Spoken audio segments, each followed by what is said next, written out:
Perjalanan ini terasa sangat menyedihkan. Sayang engkau tak duduk di sampingku kawan. Banyak cerita yang mestinya kau saksikan. Kalau kami tidak dibantu dari relawan, kami nak makan, nak makan, jujur. Ketika satu saya ngomong, desa saya hancur sangat desa. Mau bilang apa? Tuhan berkata begini, ya udah, kami terima. Saya juga harta habis, kebun saya habis, nggak ada lagi untuk kedepannya, untuk bagi biaya sekolah anak, jadi kita nggak sanggup lagi gitu. Kami mohon kepada relawan dari adik-adik ini, bantulah kami, dek. Bantu kami semampu, adik. Kami tidak mengharapkan lebih, yang bisa kami dapat makan, alhamdulillah. Sehingga tidak kalah viral dibandingkan dengan teman-teman yang sekarang ini sok paling-paling di Aceh, di Sumatera, dan lain-lain itu, Bu. Orang per orang cuma nyumbang 10 miliar, negara udah triliun-triliunan ke Aceh. Selalu aja Kementerian Kehutanan itu dikuliti dan di macam-macamin lah, Bu. Padahal mereka sudah melakukan banyak hal. Sebagai contohnya lagi, teman-teman polisi juga dari awal juga sudah melaksanakan tindakan-tindakan yang dibutuhkan untuk perbaikan hutan di Sumatera, tetapi tidak pernah juga terdengar secara masif. Jadi kami mohon Ibu fokus nanti ke depan Kementerian Komdiji ini mengerti dan tahu persis isu sensitif nasional dan membantu pemerintah memberitahukan dan mengamplifikasi informasi-informasi itu sehingga nggak kalah viral dibandingkan dengan teman-teman yang sekarang ini sok paling-paling di Aceh, di Sumatera, dan lain-lain itu, Bu. Ada orang yang cuma datang sekali seolah-olah paling bekerja di Aceh. Padahal negara udah hadir dari awal. Ada orang baru datang, baru bikin satu posko, ngomong pemerintah ndak ada. Padahal pemerintah udah bikin ratusan posko di sana. Jadi yang kira-kira yang seperti itu, Bu, mohon jadi atensi dan dikembangkan sama Komdiji untuk menjadi informasi publik yang sehingga publik itu tahu kinerja pemerintah itu sudah ada dan memang sudah hebat. Orang per orang cuma nyumbang 10 miliar, negara udah triliun-triliunan ke Aceh itu, Bu.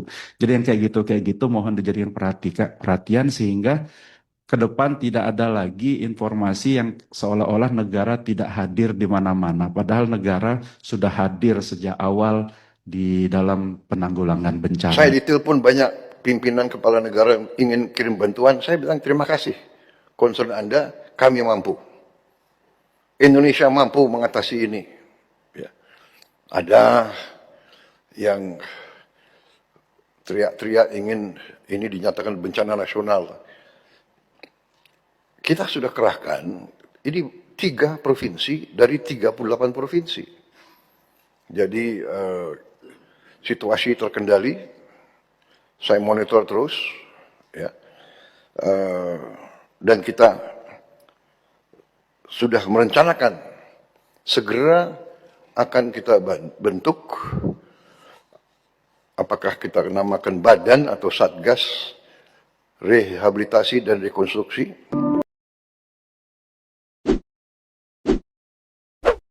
Banyak masyarakat, komunitas, hingga lembaga sosial yang tergerak untuk menyalurkan bantuan setelah mengetahui kondisi korban melalui media.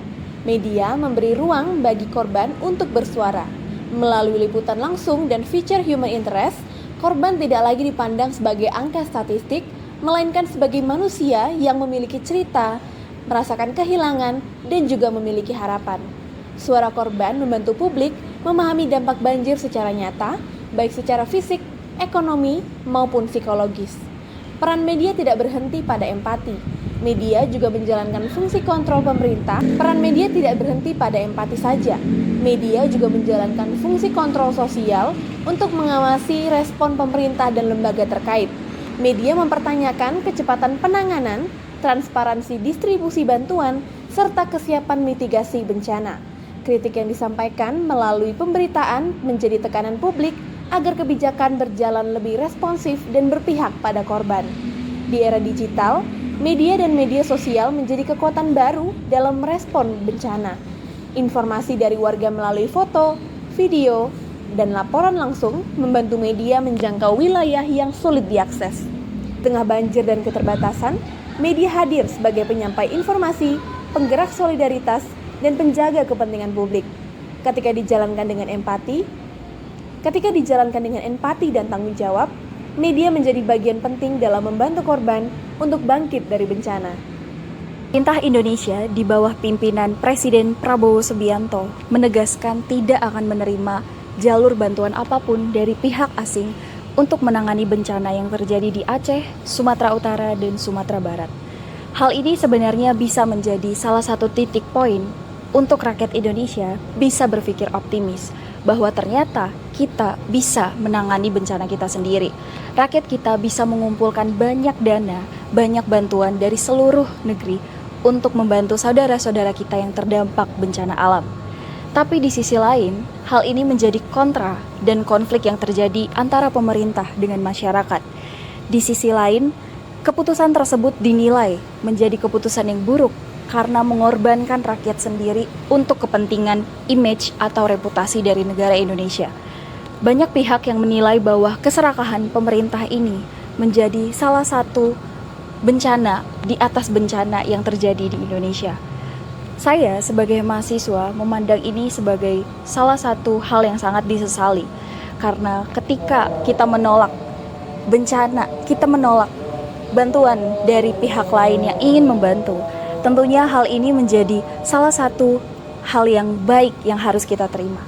Tapi di sisi lain ternyata pemerintah tidak mengizinkan untuk menerima bantuan apapun karena gengsi dan optimisme dari pemerintah sendiri.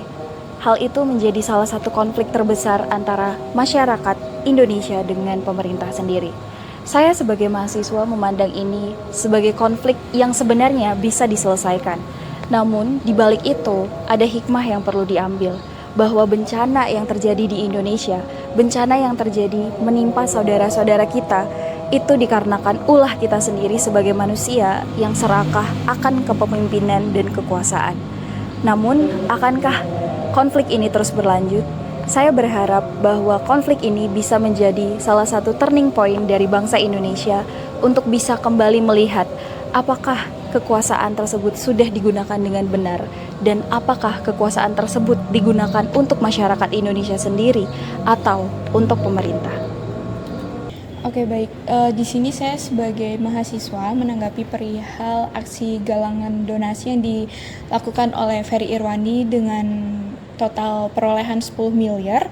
Itu bagi saya seorang mahasiswa tentunya salah satu perbuatan atau tindakan yang etis, terutama atas aksi kemanusiaan sebagaimana juga tertera di dalam Pancasila yaitu Persatuan Indonesia, bahwa pada hakikatnya kita sesama masyarakat Indonesia, selagi kita bisa membantu ya dibantulah, apalagi saudara-saudara kita yang terkena dampak dari bencana alam ini sangat memerlukan rangkulan, kita memerlukan perhatian khusus dari kita begitu. Namun saat disayangkan aksi galang donasi tersebut malah justru dikritik, disindir, seakan-akan mereka berpikir bahwa ini adalah perebutan siapa cepat dia yang paling oke lah di antara yang lain.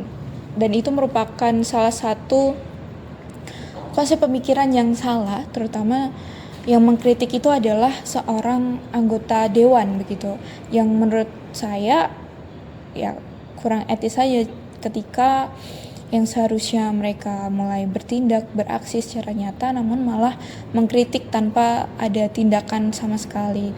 Bahkan tindakannya pun terhitung terlambat, seperti halnya di mana bencana alam tersebut terjadi selama sudah hampir ya ada setengah bulan, namun pemerintah baru bergerak untuk memberikan tempat yang layak, penerangan, kemudian logistik itu H-2 sebelum Presiden Prabowo Subianto itu datang ke lokasi.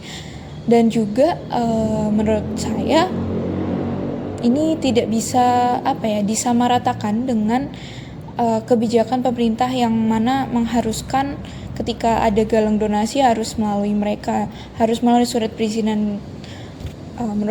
Menurut saya itu kurang etis ya, sebagaimana ya itu adalah aksi kemanusiaan, aksi sosial gitu.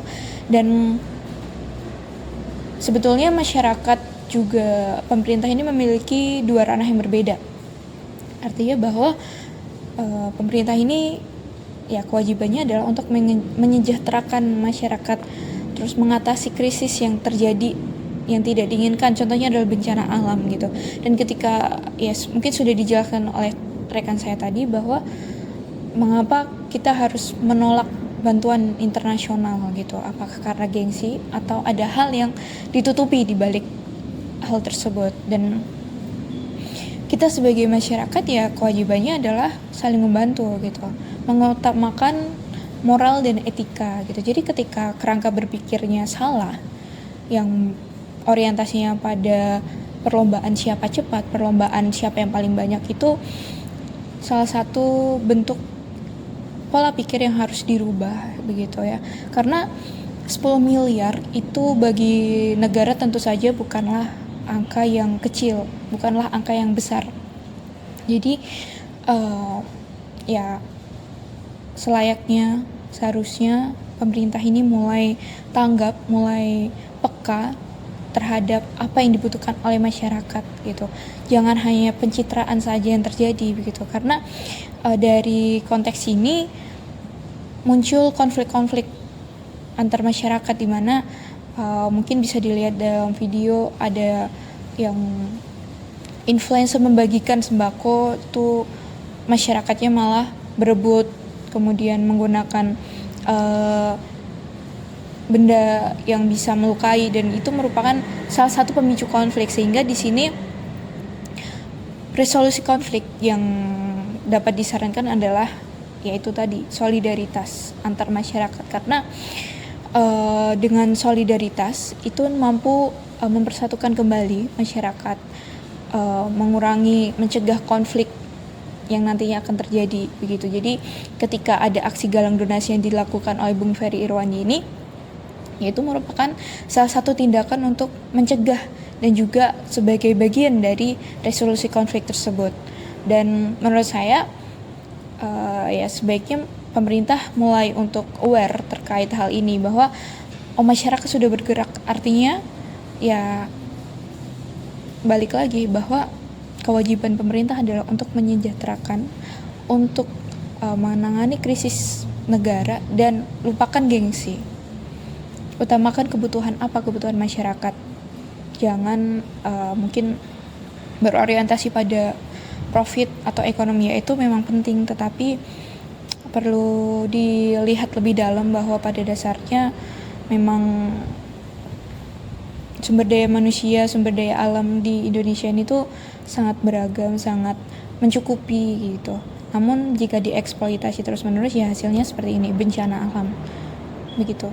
Halo, saya di sini sebagai mahasiswa sedang menanggapi terkait isu bencana alam yang sedang berkembang di Indonesia, yaitu tragedi bencana alam tanah longsor dan juga banjir yang terjadi di daerah Sumatera dan juga Aceh, yang dimana sebenarnya bencana ini bukan suatu konflik, tetapi ketika suatu bencana tidak ditanggapi oleh pemerintah secara benar ataupun baik, tentu bencana ini akan menjadi suatu konflik di dalam suatu perkumpulan masyarakat ataupun paguyuban masyarakat. Yang kita lihat di daerah Sumatera dan Aceh hingga sekarang masyarakatnya masih sangat minim sekali bantuan dari pemerintah. Bahkan di daerah-daerah pelosok sendiri masih banyak masyarakat yang masih membutuhkan bantuan dari pemerintah. Tetapi kita melihat bahwa memang progres pemerintah terkait bantuan masyarakat, bantuan bencana alam yang masih belum terisolir dengan baik. Daerah-daerah yang terisolir yang dimana mereka sangat membutuhkan kebutuhan pokok, yang dimana mereka juga terkena bencana alam yang sangat dahsyat yang kita ketahui, yang terlihat bahwa juga rumah mereka hancur, mata pencaharian mereka hilang, bahkan mereka kehilangan identitas mereka sebagai masyarakat Indonesia, yang dimana masyarakat Indonesia adalah masyarakat Indonesia yang sangat besar, yang harus mendapatkan rasa aman, nyaman dari pihak pemerintah, yang dimana pemerintah sebagai naungan, yang masyarakat dinaungi oleh pemerintah, dan pemerintah harus mengakomodasi seluruh kebutuhan masyarakat. Dan juga terlihat bahwa dalam beberapa kasus masyarakat yang memang sangat membutuhkan kebutuhan pokok dari pemerintah, yang dimana pemerintah juga sangat lambat memberikan bantuan, masyarakat terlihat menjarah toko Indomaret yang hal ini menjadi suatu prihatin ataupun isu yang sangat terlihat, yang dimana mereka sangat sekali membutuhkan kebutuhan pokok untuk menghidupi kebutuhan mereka di masa bencana alam yang sedang terjadi. Tetapi pemerintah sangat lalai dan juga tidak memikirkan nyawa ataupun tanggung jawab mereka terhadap masyarakat yang mereka harusnya memenuhi kebutuhan mereka. Dan juga kita terlihat bahwa terdapat beberapa statement dari tokoh-tokoh politik yang mengatakan bahwa bencana alam ini bukanlah suatu bencana alam yang sangat besar. Tapi kita melihat bahwa sebenarnya bencana alam ini dapat dikatakan bencana alam nasional yang dimana skalanya sudah sangat besar. Tetapi pemerintah tidak aware akan hal seperti ini. Bahkan statement dari Prabowo yang dimana mengatakan banjir merupakan bencana yang sudah biasa terjadi di Indonesia, dan juga Kepala BNPB mengatakan bencana alam yang terjadi di Sumatera dan juga Aceh itu adalah bencana alam yang sangat biasa yang tidak harus dicap sebagai bencana nasional. Ya, ini masih dalam diskusi ya. Diskusi. Ya, kita tidak perlu diskusi panjang lebar ya. Yang dimaksud dengan status bencana nasional yang pernah ditetapkan oleh Indonesia itu kan COVID-19 gitu. Sementara bencana-bencana yang sama itu apa? Tsunami 2004, hanya 2 itu yang bencana nasional. Sementara setelah itu banyak bencana, gempa Palu, gempa NTB, kemudian gempa Cianjur. Mungkin skala korban ya, kemudian juga kesulitan akses, ya rekan-rekan media bisa bandingkan aja dengan yang kejadian sekarang ini. Ya. Nah, sebenarnya ini menjadi suatu keliruan dalam pola pikir mereka sebagai tokoh politik yang nantinya dapat menjadikan suatu konflik dalam masyarakat, yang dimana konflik itu terjadi karena pertama masyarakat kehilangan mata pencahariannya, yang dimana tentunya dapat terjadi bentrok di antara masyarakat yang karena mereka sendiri sangat membutuhkan kebutuhan mereka untuk mencukupi kehidupan. Yang kedua, mereka kehilangan tempat tinggal, kehilangan identitasnya sebagai masyarakat Indonesia, yang dimana mereka harus secara individu, secara independen untuk menghidupi kehidupan mereka kembali. Bahkan kita melihat dari beberapa bonggolan-bonggolan batang pohon yang terbawa di arus banjir, mereka mengolah sendiri untuk membangun rumah mereka membangun posko-posko sendiri. Bahkan dari Menteri Sosial sendiri mengatakan statement bahwa bantuan dari beberapa influencer harus ada izinnya. Mengapa harus ada izinnya? Bahkan influencer sendiri aja membantu secara cepat, secara progresnya dalam memberikan bantuan kepada masyarakat. Tapi pemerintah terlihat sangat iri dan juga terlihat sangat takut ketika influencer ini menjadi suatu kuasa dalam membantu dalam masyarakat. Takut citranya jelek ketika pemerintah dicap memberikan progres bantuan yang sangat lambat. Nah, maka dari itu sebenarnya pemerintah tidak harus bersifat kontra terhadap influencer ataupun terdapat beberapa statement-statement yang membuat amarah masyarakat itu naik. Tapi sebenarnya pemerintah seharusnya memberikan resolusi konflik terhadap bencana alam yang terjadi di Aceh dan juga Sumatera. Resolusi konflik yang kita ketahui juga banyak sekali. Bukan hanya resolusi konflik terkait lingkungan di saudara ataupun apa, tetapi lingkungan bencana alam yang seharusnya pemerintah memberikan progresi yang sangat cepat. Bagaimana pemerintah harus cepat-cepat memberikan bantuan kepada masyarakat yang sangat membutuhkan, yang dimana pemerintah tentunya memiliki dana yang sangat besar untuk memperbaiki ekosistem lingkungan yang sudah mereka rusaki. Dan juga yang kita ketahui deforestasi yang dilakukan oleh pemerintah sendiri, ya statement-statementnya mengatakan bahwa pemerintah sedang melakukan deforestasi untuk pembalakan hutan secara besar-besaran. Sebenarnya ini menjadi salah satu cara pemerintah yang membuat bencana alam ini terjadi. Dan juga nanti kita berharap di daerah Papua pun harus ditanam kelapa sawit supaya bisa menghasilkan juga BBM dari kelapa sawit. Juga tebu menghasilkan etanol. Dan seharusnya pemerintah tidak harus mengeluarkan statement bahwa penanaman sawit di daerah Papua, penanaman sawit di daerah Sumatera dan segala macamnya itu bukan menjadi suatu bencana, bukan suatu menjadi dampak dari banjir itu sendiri, tetapi penanaman sawit dan juga pembalakan hutan sebenarnya itu menjadi salah satu banjir di daerah Sumatera dan juga Aceh itu terjadi karena resapan air yang sangat kurang, sehingga resolusi yang diberikan oleh pemerintah sangat kurang. Dan juga dari kami mahasiswa sebenarnya resolusi konflik itu sangatlah mudah dengan adanya budaya partisipatif antara pemerintah dan juga masyarakat yang untuk membangun informasi dan juga kepercayaan masyarakat dalam mengupayakan konflik ini tidak terjadi dalam masyarakat. Ya, toh siapa juga yang mau kita melihat bahwa Indonesia diliput oleh media-media luar dengan penjarahan Indomaret, Alfamart, yang dimana terlihat sekali kesan pemerintah yang sangat lambat dalam memberikan progres.